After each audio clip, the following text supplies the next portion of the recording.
लहान भावानं भाजी कापायचा चाकू हातात घेतला आणि रागारागात मोठ्या भावावर सपासप वार केले। संताप एवढा होता की भावाच्या पोटातून रक्त व्हायला लागल्यानंतरही लहान भावानं वार करणं सुरूच ठेवलं आणि मोठ्या भावाला आपल्या राहत्या घरातच संपवलं। थरकाप उडवणारी ही घटना आहे बुलढाणा जिल्ह्यातली आणि या घटनेचं कारण दारू आणि त्यानंतर झालेला एक किरकोळ वाद आहे। सख्या भावानेच का केला खून? थरकाप उडवणारी ही घटना नेमकी काय आहे सविस्तर समजून घेऊ। लहानपणापासून जे दोघं भाऊ सोबत खेळले, बागडले आणि एकमेकांसोबत एका ताटात जेवत मोठे झालेले दोघं भाऊ, पण एक दिवस आला आणि लहान भावानं मोठ्या भावाचा शेवट केला। बुलढाण्यातल्या खामगाव तालुक्यातल्या सुटाळा गावात सध्या हीच चर्चा सुरू आहे। सुटाळा गावातल्या या घरात गायकी कुटुंब राहतं। इथंच 5 तारखेला दुपारी 28 वर्षांचा देवीदास महादेव गायकी आणि त्याचा मित्र दारू पिऊन आले।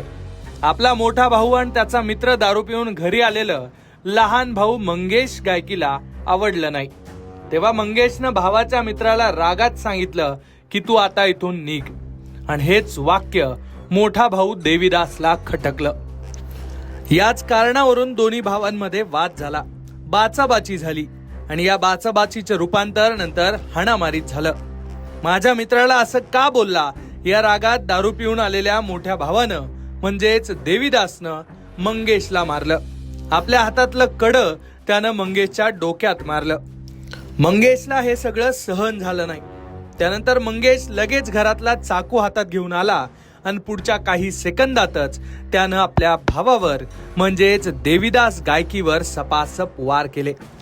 काही घाव वर्मी लागल्यानं देवीदास तिथंच खाली कोसळला।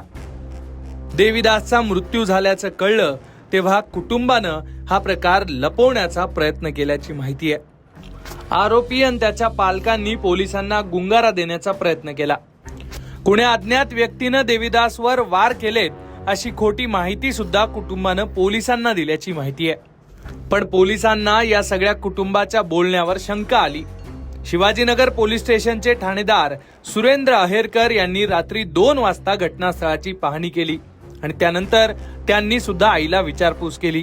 त्यावेळी त्यांना आईच्या बोलण्यावर शंका आली। पोलिसांनी संशयावरून वडील महादेव गायकी आणि मुलगा मंगेशला त्यावेळी ताब्यात घेतलं।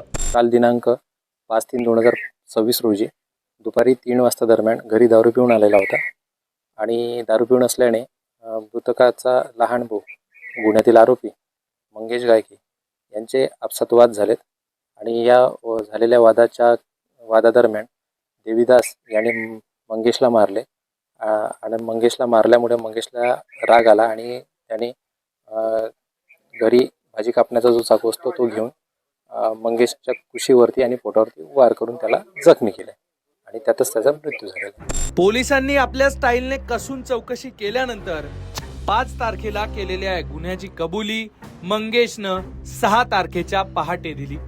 आपणच आपल्या भावाला मारलं आणि त्यात त्याचा मृत्यू झाला हे मंगेशने पोलिसांना सांगितल्याची माहिती आहे। त्यानंतर पोलिसांनी आई ललिता गायकी यांच्या तक्रारीवरून आरोपी मंगेश विरुद्ध भारतीय न्याय संहितेच्या कलम 103(1) आणि 352 अंतर्गत गुन्हा दाखल करून अटक केली आहे। एकूणच या संपूर्ण घटनेनंतर गावात हळहळ व्यक्त केली जाते। एका मुलाचा खून झाला आणि दुसरा मुलगा खुनाच्या गुन्ह्यात अडकला। या दुहेरी धक्क्यानं गायकी कुटुंब अक्षरशः हादरलंय। पण गुन्हा लपवण्याचा प्रयत्न पोलिसांनी अगदी काही तासात कसा हाणून पाडला याचीही सध्या बुलढाण्यात चर्चा सुरू आहे। बुलढाण्याहून अमोल गावंडेसह ब्युरो रिपोर्ट, लोकमत।